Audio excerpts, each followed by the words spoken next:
Hey guys, it's Alex. Welcome back to Collection Neo and StatueForum. And yes, I'm back again, still in lockdown, with another review for you guys. And we're looking today at the Mighty First Figures, their Castlevania Symphony of the Night line, and this is Alucard.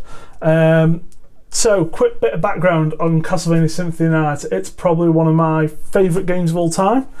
It's definitely the game I finished the most. I've probably finished this about 10-12 times, maybe more, across all platforms. I'll just give you a little bit of background on this game. When we had a PlayStation, well, when we had a Super Nintendo, when we had a Mega Drive, we always imported. We always had the Japanese versions, and you know, when RPGs came out back in the day, they'd come out on US much earlier than they were on Europe, and obviously playing games back in those days, 60 Hz was much better than 50 Hz. 50 Hz being about 17.5% slower. So, a huge Castlevania fan anyway, especially not so much on the NES. We didn't really have a NES, we had an Amiga here, because that's what you had here. But when Super Castlevania 4 came out on the SNES, it was just amazing. That was my jump-in point into Castlevania, really. And then Rondo of Blood on the PC Engine, which was just like next level. So when a Castlevania game came out on the PlayStation called Nocturne in the Moonlight, I was like overjoyed. We bought it, I played it. You know, I didn't expect it to be so RPG heavy, because you know, this is the first Castlevania that took on Metroid style principles. And I played, and all the way through me playing this game, it felt like there was stuff missing. I couldn't get to places. There was odd things throughout, armour and weapons that deteriorated stats, and I didn't know what they did. And I can't remember the difference between picking it up on Japanese to when it came out on US, but it was like a huge difference. And there was rumours, because the guy who we used to get the games from, he had a smattering even of Japanese, and he said something about, you know, there's more to the game, you know, there's a secret boss you have to kill and all this. So cut to probably 6-8 months later, when the US release comes out, I pick it up and my eyes have opened, because if you don't know about Symphony of the Night, as it was called in the US, there's an entire second part of the game where you retread your steps through the entire castle, but this time upside down. So there's a maximum of about 212%, I believe, maybe a bit more on the map, but you know, 200% rather than the usual 100%. So I ended up playing through. I played through again. I think I played through. They released a Saturn version, and I was so familiar with the game then that I could play through it in Japanese without no problems. I could then do all the extra parts on the Saturn version. The Saturn version is pretty jank, guys, and that extra little bit isn't really worth it.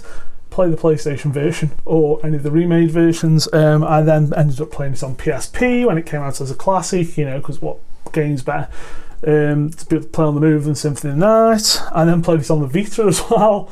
I then played when the double pack came out with Rondo on the PS4. I've just played this game so many times, guys, and it's just such a rich, amazing game. I can't recommend it enough. So when First Figures announced that they were doing a Symphony of the Night line, I thought, well, hey, it's a no-brainer. I'm all in. And then I didn't pre-order it.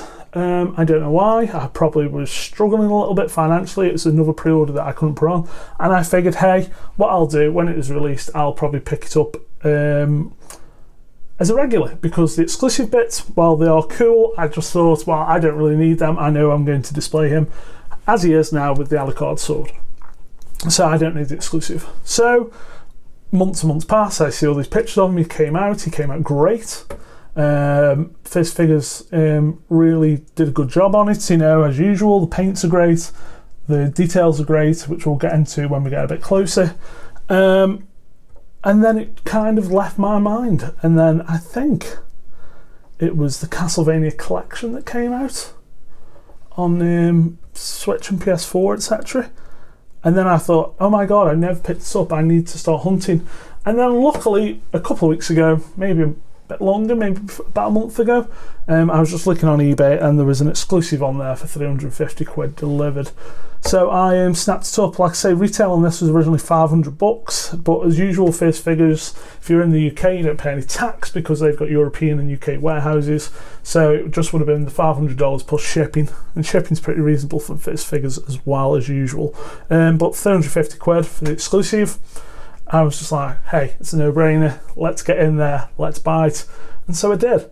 So what we're going to do, guys, is we're going to start at the base, we'll work our way up, and I'll tell you a bit more about the edition size, and we'll go over the details of the statue.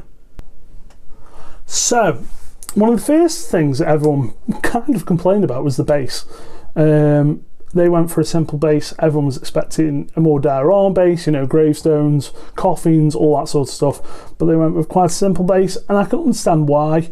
There's a lot of work in the piece. $500, obviously they wanted to keep it as low as possible, and I do think the base works. It's a space saving base. We've got all these, can we go a little bit closer? You've got all these red and grey brickwork, which looks great, and then like the actual moss in between the bricks is actual proper moss, like not proper moss, but you know, it's textured. It's like a powder.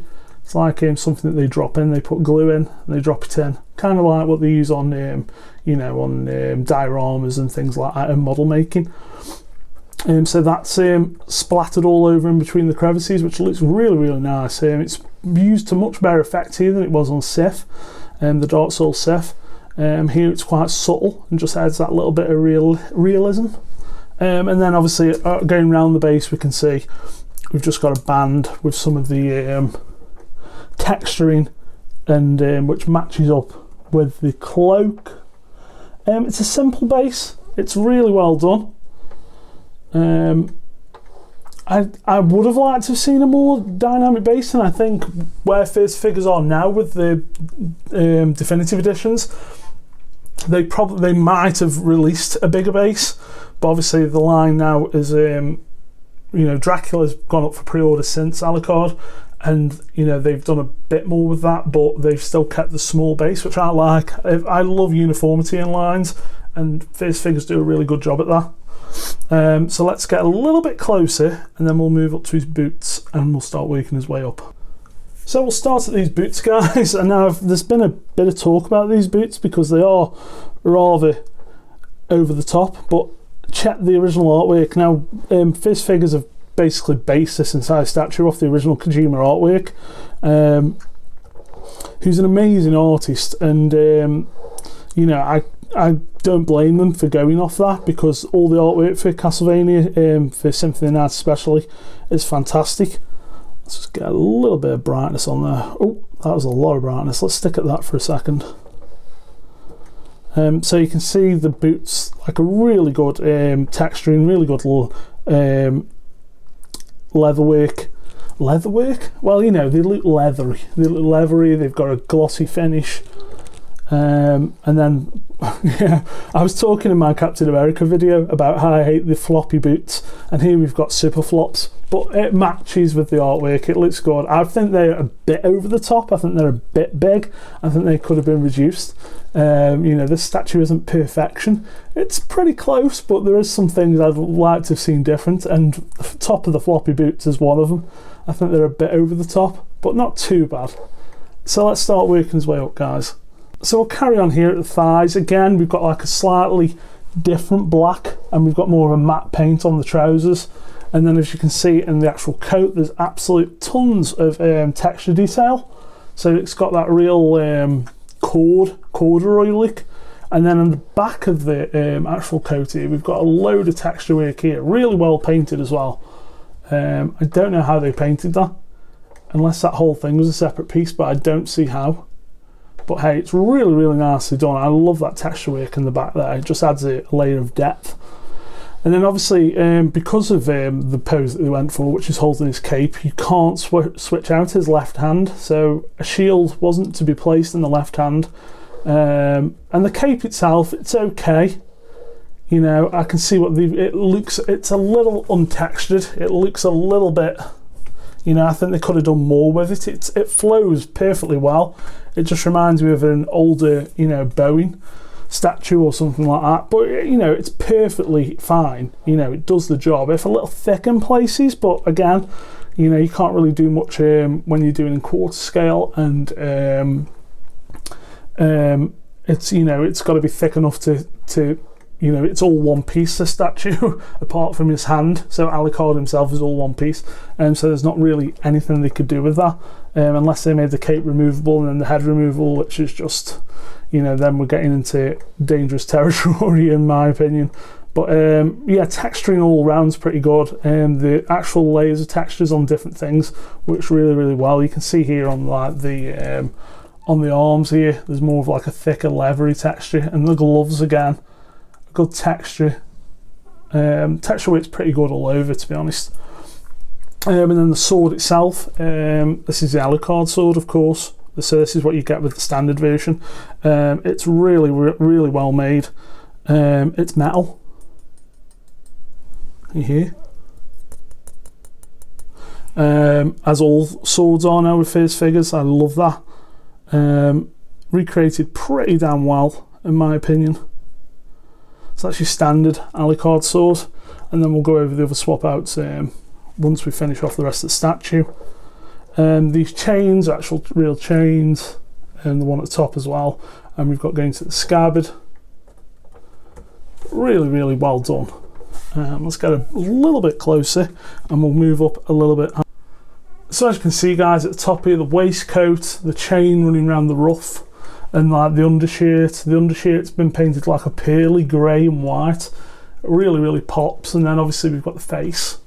Now the face is one of the things that people have been talking about. I think the face is more than fine. It's definitely not spot on to Kojima's artwork. It's kind of like they've done a slightly Western take on it, but it's Alucard. You just know it's Alucard, and the actual eyes and I don't want to say makeup, but you know, the black shading around the eyes is really, really good. The profile's really, really good.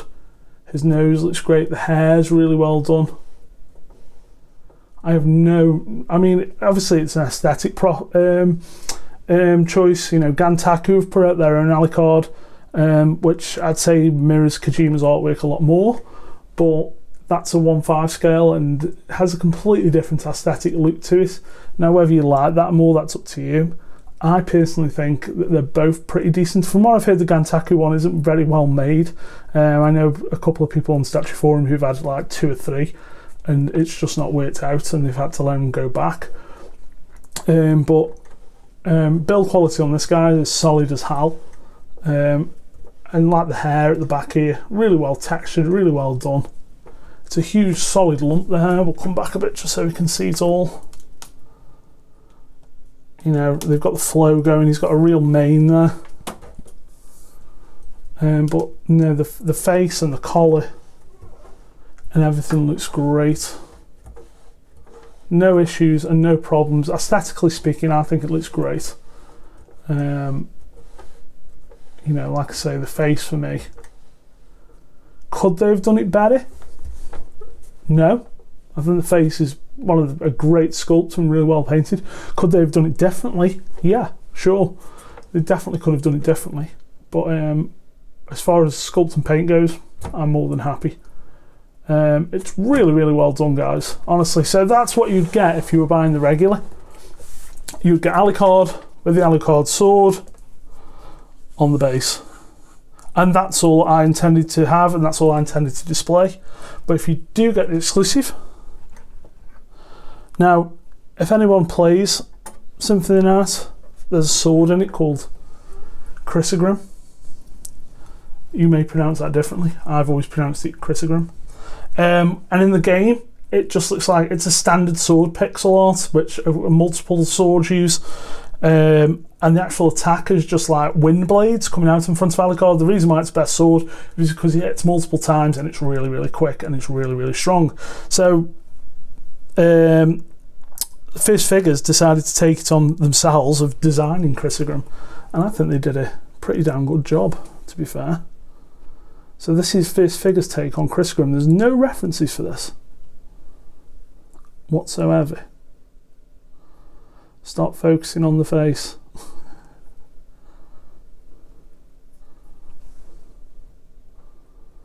So they've designed this incredibly intricate hilt, and then this purple colour running up the middle.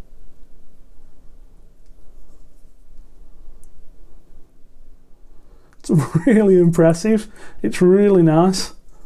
This was the thing, I was like, if I do get, I'd love that as well.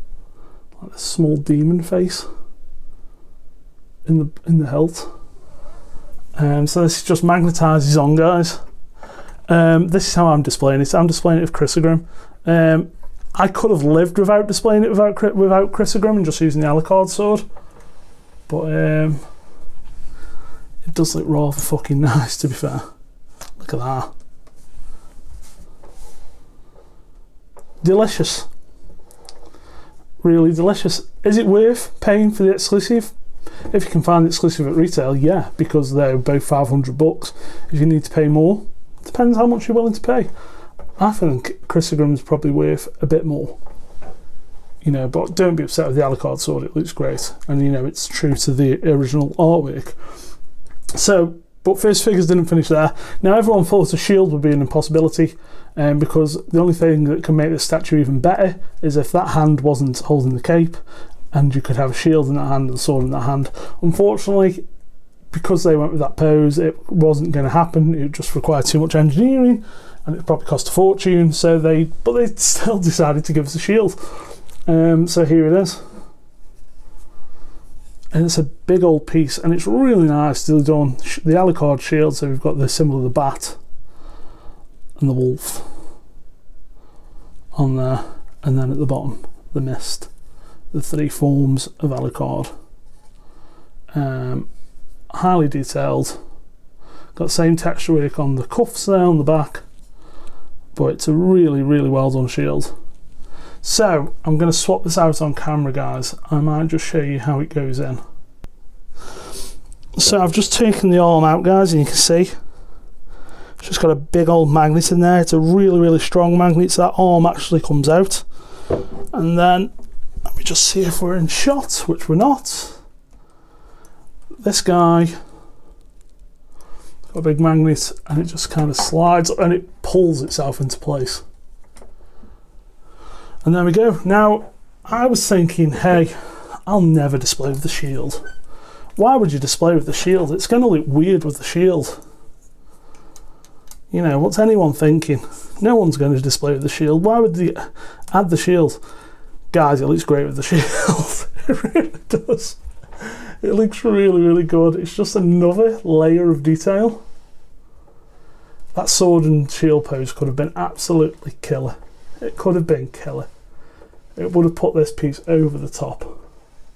But I've got to say, guys, if you just want to display with the shield, display with the shield.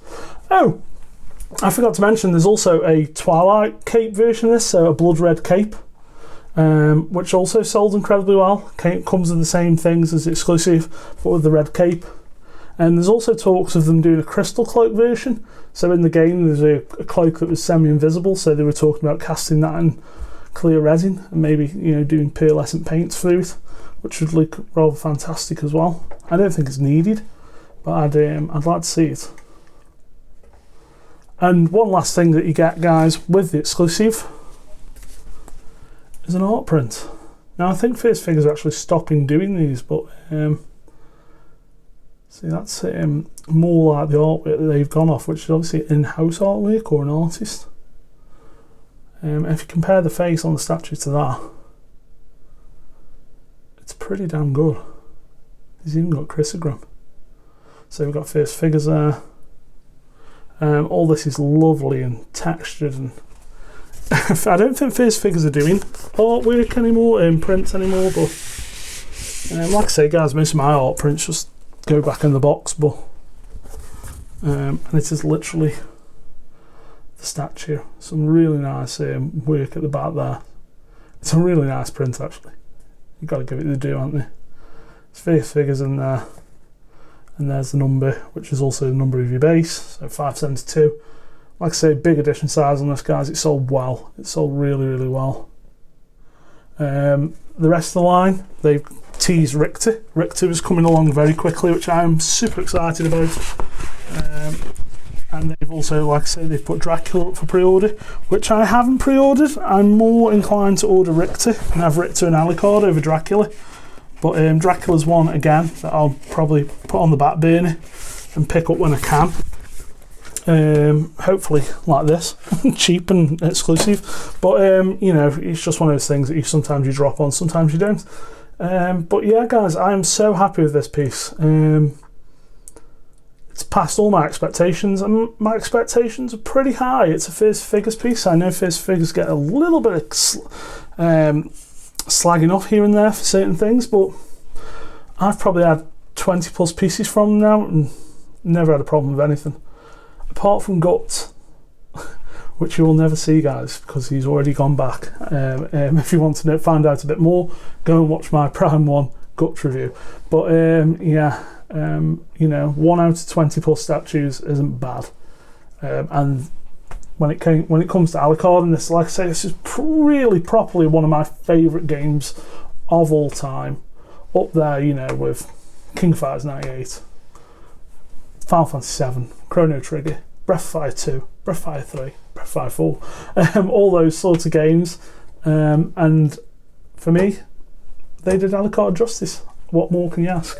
And I'm really, really, really looking forward to Richter. I'm hoping Richter goes up before Death, but we'll see. Death was quite a long way in the process, but hopefully they'll skip over and do Richter next. So there you go, guys. That's a long review. I haven't done a long review like that, but hey, this piece is totally worth it.